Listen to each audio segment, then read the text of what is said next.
வணக்கம் மைவி3 உறவுகளே. இன்றைக்கி என்ன மைவி3 அப்டேட் பற்றி பார்த்தீங்கன்னா, நம்ம எம்டி சார் வந்து என்ன இன்னும் முடிவு எடுத்திருக்காருன்னு யாருக்கும் தெரியல.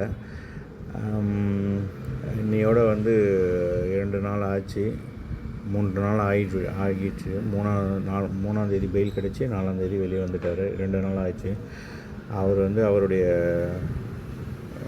மனநிலை எப்படி இருக்குன்னு யாருக்கும் தெரியலை. இருந்தாலும் நமக்கு உறவுகளுக்கு என்ன சொல்லுவேன்னா, பொறுமை அதுதான். நம்ம வந்து பொறுமையை தான் நம்ம இப்போதைக்கு கடைப்பிடிக்கணும். ஏன்னா வேறு வழியும் கிடையாது. எம்டி சார் உள்ளே இருந்தாவது நம்மளோட எதிரிங்க வந்து நம்மளை தூண்டி விட்டு கேஸ் கொடுக்கணும், அதை பண்ணணும், இதை பண்ணணும் சொல்லிட்டு தெரிஞ்சானுங்க. இப்போ அவர் வெளியே வந்துட்டார். ஸோ வெளியே வந்து கண்டிப்பாக அவர் நமக்கு முக்கியமாக நம்மளோட பேமெண்ட்டை பற்றி தான் அவர் முழு சிந்தனையும் இருக்கும். கொஞ்சம் டைம் கொடுக்கலாம் நம்ம அவருக்கு. ஏன்னா ஜெயிலில் இருந்துட்டு வந்தவங்களுக்கு தெரியும், நம்ம இங்கேருந்து வெளியிலேருந்து பேசிடலாம் ஈஸியாக. ஆனால் ஜெயிலுக்குள்ளே வந்து மற்ற கைதிங்க உண்மையிலே தப்பு செஞ்சுட்டு வந்தவங்க, அவங்க கூடலாம் இருந்து பழகி அவரோட மனநிலை எப்படி இருக்குன்னு சொல்ல முடியாது. ஸோ அதுலேருந்து அவருக்கு விடுபட கொஞ்சம் டைம் வேணும். அப்படி நம்மளை விட வந்து பார்த்திங்கன்னா அவங்களோட ஃபேமிலி தான் ஸ்ட்ரகிளாக இருக்கும். ஏன்னா போன மாதம் கிடைக்க வேண்டிய பெயில் அவங்க ஃபேமிலியெல்லாம் வெளியே வந்து நின்று வந்துடுவாருன்ற நம்பிக்கை. நம்ம வந்து இந்த எக்ஸாம் ரிசல்ட்டுக்காக வெயிட் பண்ணுறப்போ நம்ம எவ்வளோ எல்லாம் வெயிட் பண்ணமோ அதை விட 100 மடங்கு அவங்க ஃபேமிலி வந்து வெயிட் பண்ணியிருப்பாங்க கோர்ட் வாசலில். அப்போ ஜாமீன் கிடைக்கல அப்படின்னும்போது அவங்க எவ்வளோ நொறுங்கி போயிருப்பாங்கன்னு நமக்கு தான் தெரியும். ஸோ இப்போ அந்த சந்தோஷத்தை அவங்க வந்து கொண்டாடணும். அதுக்கு நம்ம கொஞ்சம் டைம் கொடுத்தே ஆகணும். எம்டி சார் வந்து இந்த ரிட்டர்ன் ஆஃப் ப்ராப்பர்ட்டி போட்டு எடுக்கணுமா, இல்லை அவர் உள்ளே இருந்தப்போ வந்து என்ன நடந்தது, வெளியில் ஏது நடந்ததுன்னு அவருக்கு தெரியாது.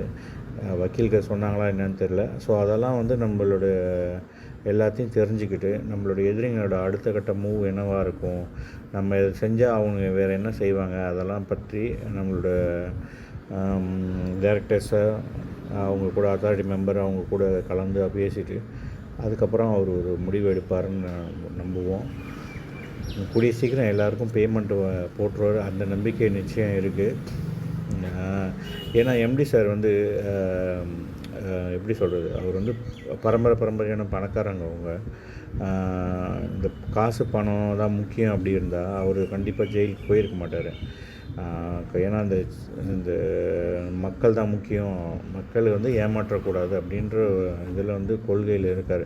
ஏன்னா அவரோட தீமையே பார்த்திங்கன்னா வாழ வைத்து வாழ தான் சொல்லுவாங்க, தீமைக்கும் நன்மை செய் அப்படின்னு சொல்லிட்டு தான் அவரோட கொள்கை தாரக மந்திரமே இருக்கும்.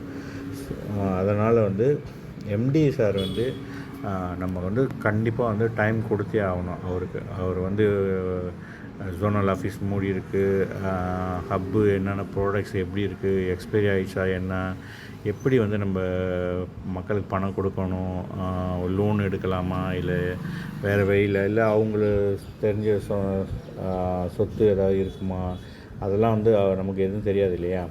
ஸோ அதனால் நம்ம வெயிட் பண்ணுறத தவிர வேறு வழி இல்லை. வேறு என்ன சொல்கிறது, நம்ம இவ்வளோ நாளும் நம்ம பொறுமையாக இருந்துட்டோம், இன்னும் கொஞ்ச நாள் பொறுமையாக இருப்போமே.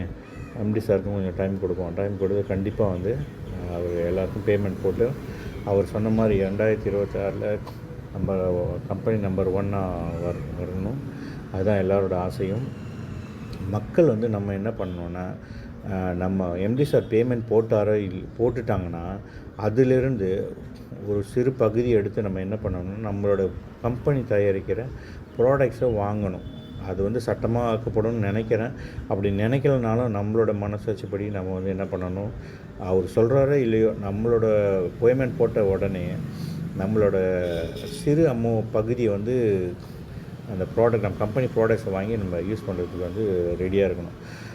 பேமெண்ட் போட்டால் தான் அப்படி சொல்லிட்டு ஏன் சொல்கிறேன்னா, சில பேர் சொல்லுவீங்க பேமெண்ட்டே காசே வரல, இன்னும் என்னடா பொருளாக வாங்க சொல்கிறேன் அப்படின்னு சொல்லி சொல்லுவீங்க. அதுக்காக தான் பேமெண்ட் போட்டதுக்கப்புறமாவது வாங்குங்கன்றதுக்காக நான் சொல்கிறேன். இந்த பேமெண்ட்டு சீக்கிரமாக வந்துட்டுனா எல்லாேருக்கும் நல்லாயிருக்கும். ஏன்னா எப்படி சொல்கிறது, 100ல் வந்து ஒரு 80% பேர் மைவி3 நம்பியே இருக்காங்க. ஏன்னா இன்னும் சொல்லப்போனால் மைவி3 நம்பி நாங்கள் பார்த்துக்கிட்டு இருந்த வேறு வேலையெல்லாம் விட்டுட்டு அந்த கதையெல்லாம் வந்து நிறைய அந்த ஜோனல் மீட்டிங்கில் நம்ம நிறைய கேள்விப்பட்டிருப்போம். ஸோ அந்த மாதிரி ஆளுங்கள்லாம் ரொம்ப கஷ்டமாக இருக்கும். வேறு வேலைக்கு போகிறவங்க இதை பார்ட் டைமாக பண்ணுறவங்களாம் ஒன்றும் பிரச்சனை இல்லை. ஆனால் இதையே ஃபுல் டைமாக நம்ம எடுத்து பண்ணிகிட்ருக்கவங்க வந்து பார்த்திங்கன்னா ரொம்ப கஷ்டம் அது. அவங்களுக்கு என்ன கடன் வாங்கியிருப்பாங்க, இல்லை நகையை வச்சுருப்பாங்க.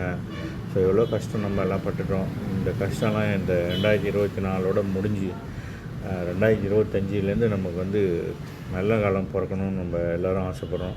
அதுக்காக 2025 தான் நான் சொல்லாதீங்க, நான் பொதுவாக சொல்கிறேன். மேபி இந்த மாதம் வந்து நமக்கு எல்லாேருக்கும் பேமெண்ட் வந்துடும், எல்லோரும் நிச்சயம் நம்புவோம். எம்டியும் அதுக்கு வந்து நமக்கு ஆவணம் செய்வார். எம்டி கும்பர் அந்த வராகி அம்மன் அவங்க வந்து கண்டிப்பாக நம்ம கம்பெனிக்கு வந்து சப்போர்ட்டாக பலமாக இருப்பாங்க. வேறு என்ன மைவி3 பற்றி இது வரைக்கும் நிறைய அந்த யூடியூப் சேனலில் வந்து போட்டிருந்தாங்க. ஏன்னா நானும் வந்து யூடியூப் சேனலில் அவ்வளோ இருக்குது, அந்தளவுக்குலாம் நான் போடுறதில்ல. ஏன்னா இவனுங்களோட பண்ணுறத பார்த்துட்டு சரி நம்ம மக்களுக்கு வந்து, ஏன்னா நானே வந்து பொறுமை இழந்து நிறைய கம்ப்ளைண்ட் போகலாமா அப்படின்ட்டு அந்த மாதிரி மனநிலைக்கு வந்து என்னோடய நண்பர்கள்லாம் ஆளானாங்க. ஸோ அவங்களுக்கு மூலிமா நம்மளால் முடிஞ்ச அளவுக்கு நம்ம வந்து திருத்த முயற்சி பண்ணோம். இப்போ இது போல் வந்து எப்படி சொல்கிறது, ஓரளவுக்கு கொஞ்சம் நாலேஜ் உள்ள பர்சன்ஸ்லாம் கொஞ்சம் புரிஞ்சுக்குவாங்க. அதாவது சட்டம் தெரிஞ்சு இப்படி தான் நடக்கும், இவ்வளோ லேட் ஆகும், டைம் எடுத்துக்கும் அப்படின்னு சொல்லிட்டு எல்லாருக்கும் தெரியும். ஏன்னா பொதுவாக நம்ம இந்தியன் கவர்மெண்ட் ஆஃபீஸ்லேயே பார்த்திங்கன்னா ஏதாவது ஒரு ஃபைல் எதாவது மூவ் பண்ணணும்னா அவனுங்க செய்கிற வேலைக்கே நம்ம வந்து லஞ்சம் கொடுக்கணும். அந்த லஞ்சம் முன்னாடி வந்து லஞ்சம் கொடுக்கணும். அந்த லஞ்சம் கொடுத்தாலுமே இப்போ வேணும்னு அவனுங்க லேட் பண்ணுறானுங்க. அதுலேயும் லஞ்சத்துலேயே யார் அதிகமாக காசு கொடுக்குறாங்களோ அவங்களுக்கு தான் வந்து முன்னுரிமை கொடுக்குறானுங்க. இப்போ அந்தளவுக்கு நாடு போயிட்டுருக்கு. ஸோ அதனால் அதெல்லாம் நம்ம பற்றி பேச தேவையில்ல. நம்மளோட வந்து எம்டி வந்து கூடிய சீக்கிரம் வந்து பணம் எல்லாருக்கும் போட்டுருவார். நம்புவோம். நல்லவர்கள் நிச்சயம் வெல்வது நிச்சயம். வாழ வைத்து வாழ், தீமைக்கும் நன்மை செய். நன்றி, வணக்கம். ஒரு